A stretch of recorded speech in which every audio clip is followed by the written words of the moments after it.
వ్యక్తులు తమ కుటుంబాల మీద నమ్మకం కోల్పోయారు. ఒకప్పుడు ఎంత ఆస్తి సంపాదించామో పిల్లలకి చెప్పేవాళ్ళు. ఇదిగో ఈ పొలం నీది, ఈ స్థలం నీది, ఆ ఇల్లు నీది, ఇది నీది అని. తర్వాత వాళ్ళు పిల్లలకి రాసిచ్చాక ఆ పిల్లలు ఈ పెద్దవాళ్ళు చనిపోయేదాకా కూడా గౌరవంగా చూసుకునేవాళ్ళు. తర్వాత కాలంలో రూటు మారిపోయింది. కలియుగపు లక్షణాలు వేగంగా వచ్చినాయి. కోడళ్ళు మామగారి ఆస్తి కావాలి, అత్తగారి ఆస్తి కావాలి తప్పించి వాళ్ళ బాగోగులు చూడరు. వాళ్ళు చూడరు, భర్తని చూడనివ్వరు. పైగా నిరంతరం ఏదో ఒక రచ్చ. ఆళ్ళకే అంత పెద్ద ఆస్తి ఇచ్చారు, మాకింత తక్కువ ఆస్తి ఇచ్చారు. తీసుకునేటప్పుడు 2 ఒకటే అయ్యుంటాయి.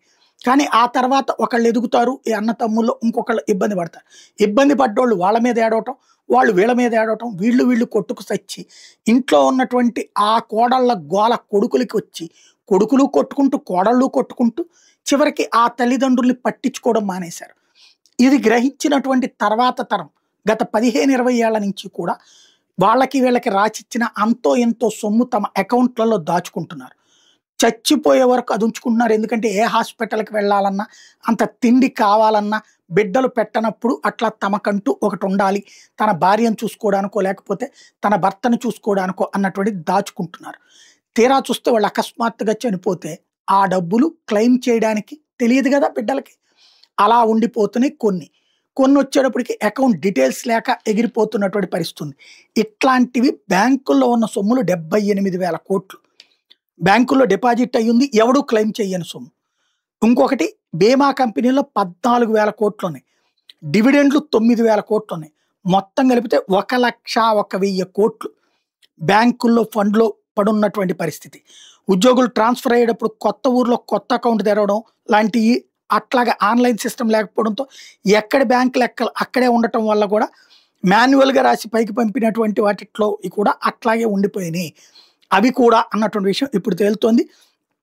ఆన్‌లైన్ లేని రోజుల్లో బ్యాంక్ పాస్‌బుక్‌లే ఎక్కువ ఉండటం, తర్వాత చాలామంది ఫాలో అప్ చేయకపోవడం, చాలా చోట్ల వారసులకి అకౌంట్ల గురించి తెలియకపోవడం, వ్యక్తులు మరోసారి వారసులకి చెప్పకపోవడం, అకౌంట్‌లో నామినీ వివరాలు లేకపోవడం, ఇలా అనేక కారణాలుగా గత 10 సంవత్సరాల్లో అన్‌క్లెయిమ్డ్ అమౌంట్లు ఏవైతే ఉన్నాయో అవి మొత్తం కలిపి 1,01,000 కోట్లున్నాయి. డబ్బైతే అక్కడే ఉంటది. ఇప్పుడైనా సరే ఆ కన్సర్న్డ్ వివరాలు తీసుకొని వెళ్ళి సబ్మిట్ చేసుకోవాల్సి ఉంటది.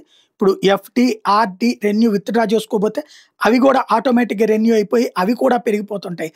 టోటల్‌గా దేశవ్యాప్తంగా 500 జిల్లాల్లో క్లెయిమ్ క్యాంప్స్ నిర్వహించారు. ఇప్పటికి లక్షల్లో డబ్బులు తిరిగిచ్చారు.